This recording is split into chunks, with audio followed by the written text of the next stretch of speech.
Hello' everyone, এটা নতুন video' লৈ আহিছোঁ। মই বৰ্তমান অসমত নাই, যিহেতু মই লক্ষ্ণৌত আছোঁ।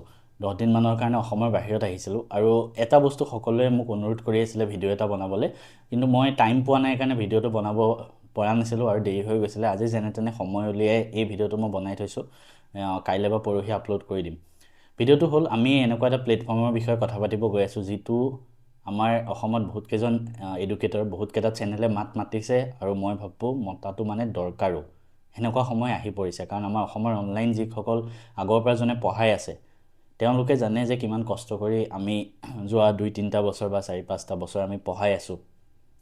তো তাৰ মাজতে এটা চেনেল, নামটো মই উল্লেখ নকৰোঁ কাৰণ সেইটো এনেকুৱা এটা ইমান ডাঙৰ চেনেল বা ইমান ডাঙৰ মানে কৰোড়পতি মানুহ আছে তাতে, ঠিক আছে। তো সেই চেনেলটোৰ নাম লৈ আমাৰ ভয় লাগে, মানে সেইটো কাৰণে ইমান দিনে কোনো ভিডিঅ' চাগে বনোৱা নাছিলে। আৰু মই ৰিজাল্টৰ 2 দিন পিছতেই এই কথাটো উল্লেখ কৰিছিলোঁ, তেওঁলোকে এই কামটো।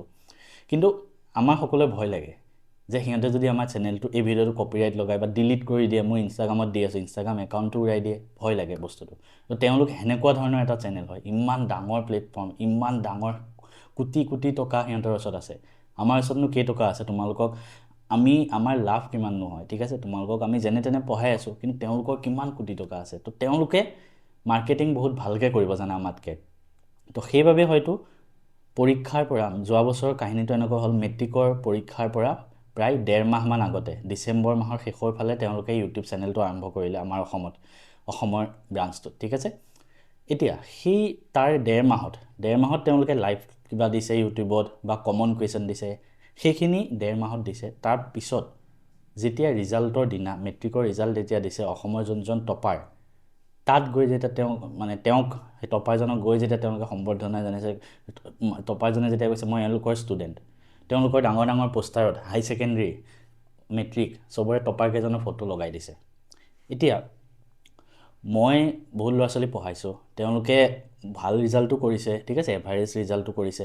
কিন্তু প্ৰত্যেকটো ভিডিঅ'তে তেওঁলোকে বা ময়ো এটাই কয় যে অকল মোৰে তাত হাত নাই, তেওঁ নিজেও পঢ়িছে। ছেকেণ্ড কথা, তেওঁ এখন স্কুলতো গৈছে, স্কুলতো পঢ়া শুনা কৰিছে, কোনোবাই হয়তো টিউশ্যনো লৈছে, সেই টিউশ্যনৰ টিচাৰজনৰো হাত আছে। গতিকে অকল মোৰে হাত নাই, কিন্তু হ'লেও আমি গোটেই বছৰটো পঢ়াইছিলোঁ, ঠিক আছে। কিন্তু এই চেনেলটোৱে কি কৰিলে, অসমত পৰীক্ষাৰ আগত 1.5 মাহ আগত আহি, তুমি নিজে ভাবা কেনেকৈ সম্ভৱ, 1.5 মাহ আগত আহি অসমৰ গোটেইকেইজন টপাৰ তেওঁলোকৰ পৰা পঢ়িছে। কথাটো তেতিয়াই সকলোৰে অলপ ডাউট নালাগিবনে? আৰু এটা কথা কৈ থওঁ, এই চেনেলটো যেতিয়া অসমত আহিছিলে, তাৰ আগত তেওঁলোকে মোকো এপ্ৰ'চ কৰিছিলে। মই লাগিলে স্ক্ৰীণত লগাই দিম।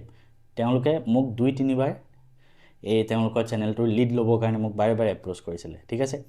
কিন্তু মোৰ ভাল নালাগিলে কিছুমান কামত, ঠিক আছে, সেইখিনি ভিতৰুৱা কথা মই ক'ব নোৱাৰিম। কিন্তু মই সেই তেতিয়াৰ পৰাই তেওঁলোকক সেই কামবিলাক ভাল নোপোৱা হ'লোঁ মানে। আৰু এই চেনেলটোৰ যোনজন ফাউণ্ডাৰ, ন' ডাউট তেওঁ প্ৰত্যেকজন অনলাইন এডুকেটৰৰ এজন ইনস্পিৰেশ্যন হয়। ময়ো তেওঁক আদৰ্শ হিচাপে লওঁ, কাৰণ তেওঁ ভাৰতৰ দুখীয়া ল'ৰা ছোৱালীৰ কাৰণে যেনেকৈ কাম কৰিছে সেইটো সঁচাই আদৰ্শ। কিন্তু এইবিলাক কামৰ পৰা আমাৰ অলপমান কিন্তু ডাউট হৈ যায় যে সঁচাই এনেকুৱা ভাল ভাল ৰিজাল্ট হয়নে? আমি অসমৰখিনিয়ে এতিয়া দেখি গ'লোঁ, বাকী বেলেগ ষ্টেটত বা CBSEত সঁচাই এইবিলাক কিবা এনেকুৱা ডাঙৰ কিবা হৈ আছে নেকি? হয় নহয়? কাৰণ তেওঁলোক কোটিপতি মানুহ হয়, ঠিক আছে, আমাৰ নিচিনা সৰু সুৰা মানুহ নহয়।